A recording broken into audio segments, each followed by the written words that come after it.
बड़े सिंगर को टक्कर देने के लिए अरमान बिहारी जी गाना लाए हैं। क्या दोस्तों, अरमान बिहारी नया गाना लाए हैं, कुछ नए अंदाज में लाए हैं और कहीं ना कहीं बड़े से बड़े सिंगर को टक्कर देने के लिए मार्केट में उतर गए हैं। और मुजफ्फरपुर के सिंगर है भाई, इनका कहना है मेरे एरिया में जितने भी हैं सबको हम टक्कर देंगे और टक्कर पूरा हिला के रखने वाले ऐसा गाना लेकर के आए हैं। और गाने का टाइटल है मुजफ्फरपुर जिला ब्रांड है और पूरा रंगदारी भरा गाना है कि रंगदार क्या चीज है इस गाने में दिखाया गया है। मुजफ्फरपुर जिला ब्रांड है और कहीं ना कहीं मुजफ्फरपुर से बिलोंग करते हैं मनी मिराज। जी हाँ दोस्तों, मनी मिराज भी मुजफ्फरपुर से बिलोंग करते हैं, अरमान बिहारी भी जी उन्हीं के गांव से मुजफ्फरपुर से ही बिलोंग करते हैं और उनको कहीं ना कहीं टक्कर देने के लिए आ गए हैं। और इनका दावा है कि आज नहीं तो कल मेरा भी ऐसा लेवल बन जाएगा दोस्तों, ताकि हम बड़े बड़े कलाकार को टक्कर दे सके। और गाने का टाइटल है मुजफ्फरपुर जिला ब्रांड।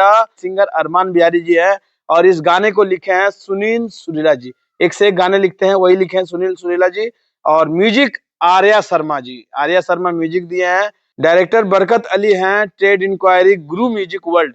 जी हाँ दोस्तों, गुरु म्यूजिक वर्ल्ड पे गाना है और गाना बहुत ही लाजवाब है।